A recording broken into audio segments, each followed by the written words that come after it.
When Hitler Stole Pink Rabbit by Judith Kerr, Chapter 21. Mama arrived at Great Aunt Sarah's just before Easter and came to see Mama and the children the following afternoon. With the help of the concierge, whose leg was better now, Mama had cleaned and tidied the flat so that it looked as nice as possible, but nothing could disguise the fact that it was very small and sparsely furnished. "Can't you find anywhere bigger?" asked Mama, while they were all having tea on the red oilcloth in the dining room. "A bigger flat would cost more," said Mama, helping Mama to some homemade apple flan. "We can barely afford this." "But surely your husband—" Mama seemed quite surprised. "It's the Depression, Mother," said Mama. "Surely you've read about it, with so many French writers out of work. No French paper is going to engage a German to write for them, and the Daily Parisian can't afford to pay very much." "Yes, but even so—" Mama looked round the little room. Rather rudely, thought Anna. For after all, it wasn't as bad as all that. And at that very moment, Max, tilting his chair as usual, collapsed to the floor with a plateful of apple flan in his lap. "This is no way for children to grow up." Mama finished her sentence exactly as though Max had crystallized the thought for her. Anna and Max burst into uncontrollable laughter. But Mama said, "Nonsense, Mother," quite sharply, and told Max to go and get himself cleaned up. "As a matter of fact, the children are doing extremely well," she told Mama, and added, when Max was safely out of the room, "Max is working for the first time in his life." "And I'm going to take the certificate d'études," said Anna. This was her big news. Madame Socrate had decided, since her work had improved so much, that there was now no reason why she shouldn't take the examination in the summer with the rest of the class. "The certificate d'études," said Mama. "Is that some kind of elementary school examination?" "It's French for 12-year-old children," said Mama. "And Anna's teacher thinks it's remarkable that she should have caught up so quickly." But Mama shook her head. "It all seems very strange to me," she said as she looked sadly at Mama. "So very different from the way you were brought up." She had brought presents for everyone, and during the rest of her stay in Paris, as in Switzerland, she arranged several outings for Mama and the children, which they enjoyed and would never normally have been able to afford. But she did not really understand their new life. "This is no way for the children to grow up," became a sort of catchphrase in the family. "This is no way for children to grow up," Max would say reproachfully to Mama when she had forgotten to make his sandwiches for school. And Anna would shake her head and say, "This is no way for children to grow up," when the concierge caught Max sliding down the banisters. After one of Mama's visits, Papa, who usually managed to avoid meeting her, asked Mama, "How was your mother?" And Anna heard Mama reply, "Kind and utterly unimaginative as usual." When it was time for Mama to go back to the south of France, she embraced Mama and the children fondly. "Remember now," she told Mama, "if ever you're in difficulties, you can send the children to me." Anna caught Max's eye and mouthed, "This is no way for children to grow up." And though it seemed mean to face all of Mama's kindness, they both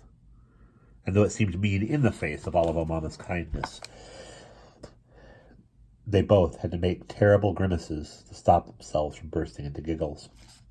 After Easter holidays, Anna could hardly wait to go back to school. She loved it all since she had learned to speak French. Suddenly the work seemed quite easy, and she was beginning to enjoy writing stories and compositions in French. It was not a bit like writing in German. You could make the words do quite different things, and she found it curiously exciting. Even homework was no longer such a burden. The large lumps of French history and geography, which had to be learned by heart, were the hardest part, but Anna and Max had discovered a way of mastering even this. If they studied the relevant passage last thing before going to sleep, they found they always knew it in the morning. By the afternoon, it began to fade, and the following day it was completely forgotten. But it stuck in their memories just as long as they needed it. One evening, Papa came into their bedrooms when they were hearing others' lessons. Anna's was about Napoleon, and Papa looked amazed as she reeled it off. It began, "Napoleon was born in Corsica," and then followed with a long list of dates and battles until the final, "He died in 1821. "What an extraordinary way to learn about Napoleon," said Papa. "Is that all you know about him?" "But it's everything," said Anna, rather hurt, especially as she had not made a single mistake. Papa laughed. "No, it's not everything," he said. Settling down in her bed, he began to talk about Napoleon. He told the children about Napoleon's childhood in Corsica with his many brothers and sisters, about his brilliance at school, and how he had become an officer at 15 and commander of the entire French army at the age of 26. How he made his brothers and sisters kings and queens of the countries he conquered, but could never impress his mother, an Italian peasant woman. "C'est bien, pourvu que c'est de," she would say disapprovingly, at the news of every new triumph, which meant, "It's good as long as it lasts." Then he told them how her forebodings came true, how half the French army was destroyed in the disastrous campaign against Russia, and finally of Napoleon's lonely death on the tiny island of St. Helena. Anna and Max listened entranced. "It's just like a film," said Max. "Yes," said Papa thoughtfully. "Yes, it is." It was nice, thought Anna, that Papa had more time to talk to them these days. This was because, owing to the Depression, the Daily Parisian had been reduced in size and could no longer print so many of his articles. But Mama and Papa did not think it was a good thing at all, and Mama in particular was always worrying about money. "We can't go on like this," Anna once heard her say to Papa. "I always knew we should have gone to England in the first place," but Papa only shrugged his shoulders and said, "It'll sort itself out." Soon after this, Papa became very busy again, and Anna could hear him typing till late at night in his room. So she assumed that it had indeed sorted itself out and stopped thinking about it. She was, in any case, much too interested in school to pay much attention to what was happening at home. The certificate d'études loomed ever larger and closer, and she was determined to pass it. After only a year and 9 months in France, she thought this would be a very splendid thing. At last the day arrived, and early one hot morning in July, Madame Socrate led her class through the streets to a neighboring school. They were to take the exam supervised by strange teachers so as to make it quite fair. It had all to be got through in one day, so there was not much time for each of the many subjects they were to be examined in. There was French, arithmetic, history, geography, singing, sewing, art, and gym. Arithmetic came first, an hour's paper in which Anna thought she had acquitted herself quite well. Then French dictation. Then a 10-minute break. "How did you get on?" Anna asked Colette. "All right," said Colette. So far it had not been too bad. After break, they were given 2 papers of questions on history and geography, each lasting half an hour, and then disaster. "As we are a little short on time," announced the teacher in charge, "it has been decided that this year, instead of examining candidates in both sewing and art and adding the marks together as in previous years, we will be examining in sewing only, and this will count as the whole subject." Sewing was what Anna was worst at. She could never remember the names of different stitches, and perhaps because Mama was so bad at it, she thought the whole business was an awful waste of time. Even Madame Socrate had never been able to persuade her to become interested in it. She had cut out an apron for her to hem, but Anna had been so slow at getting on with it that by the time it was finished she had grown too tall to wear it. The teacher's pronouncement therefore plunged her into deep gloom, which she confirmed when she was given a square of material, a needle and thread, and some incomprehensible instructions. For half an hour she guessed wildly, tore her thread, picked frantically at knots which seemed to appear from nowhere, and finally handed in a piece of sewing so ragged and crumpled that even the teacher collecting it looked startled at the sight of it. Lunch in the school playground with Colette was a glum affair. "If you fail one subject, you automatically fail the whole exam?" Anna asked as they sat eating their sandwiches on a bench in the shade. "I'm afraid so," said Colette, "unless you get distinctions in another subject. Then that makes up for it." Anna ran through the exams she had already taken in her mind. Except for sewing, she had done well in them all, but not well enough to have got distinctions. Her chances of passing seemed very slender. However, she cheered up a little when she saw the subject set for French composition in the afternoon. There were 3 to choose from, and one of them was a journey. Anna decided to describe what she imagined Papa's journey must have been like when he had traveled from Berlin to Prague with a high temperature, not knowing whether he would be stopped at the frontier. There was a whole hour allowed for it, and as she wrote, Papa's journey became more and more vivid to her.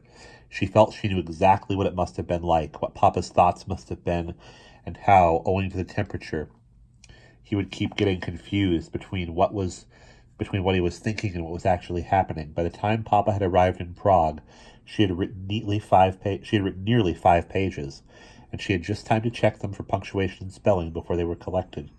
She thought it was one of the best compositions she had ever written, and if only it had not been for the beastly sewing, she would be sure now of having passed. The only exams still to come were singing and gym. Singing tests were held separately for each child, but as time was getting short, they were brief. "Sing the Marseillaise," commanded the teacher, but stopped Anna after the first few bars. "Good, that will do," she said, and then cried, "Next!" There were only 10 minutes left for gym. "Quickly, quickly," cried the teacher, as she herded the children into the playground and told them to spread out. There was another teacher to help her, and together they arranged the children in 4 long lines, a meter or two apart. "Attention!" cried one of the teachers. "Everyone stand on your right leg, with your left leg raised off the ground in front of you." Everyone did, except Colette, who stood on her left leg by mistake and had to surreptitiously change over.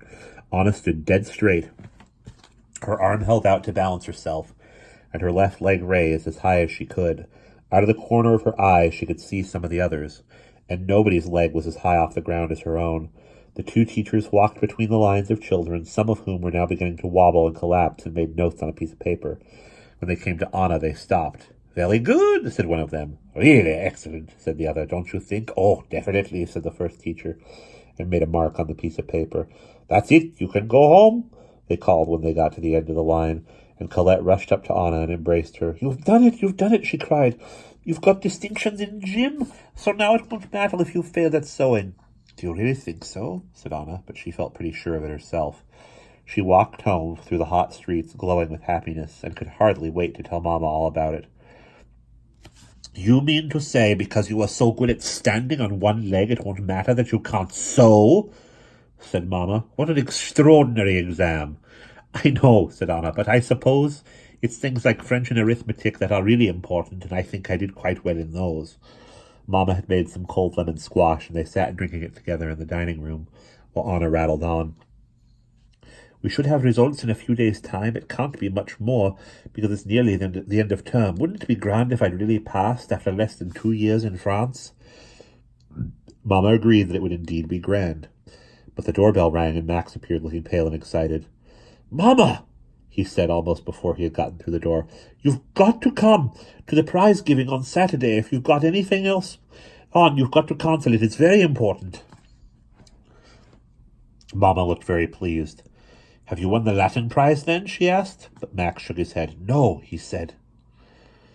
And the rest of the sentence seemed somehow to stick in his throat. "I won," he said, and finally brought out, "I won the Prix d'Excellence. That means they think I'm the best student in the class." Of course, there was delight and praise from everyone. Even Papa was interrupted in his typing to hear the great news, and Anna thought it was just as wonderful as everyone else. But she could not help wishing that it had not come just at this very moment. She had worked so hard and thought so long about passing the certificate d'études. But after this, even if she did pass, how could anyone possibly be impressed, especially since her success would be partly due to her talent for standing on one leg? When the results were announced, it was not nearly as exciting as she had expected. She had passed, so had Colette, and so had most of the class. Madame Socrate handed each successful candidate an envelope containing a certificate with her name on it. But when Anna opened hers, she found something more. Attached to the certificate were 2 10-franc notes and a letter from the mayor of Paris. "What does it mean?" she asked Madame Socrate. Madame Socrate's wrinkled face broke into a delighted smile. "The mayor of Paris has decided to award prizes to the 20 best French compositions written by children taking the certificate d'études," she explained. "It seems you have been awarded one of them." When Anna told Papa, he was just as pleased as he had been about Max's Prix d'Excellence. It's your first professional fee as a writer, he said. It's really remarkable to have earned it in a language that is not your own. And there we will stop.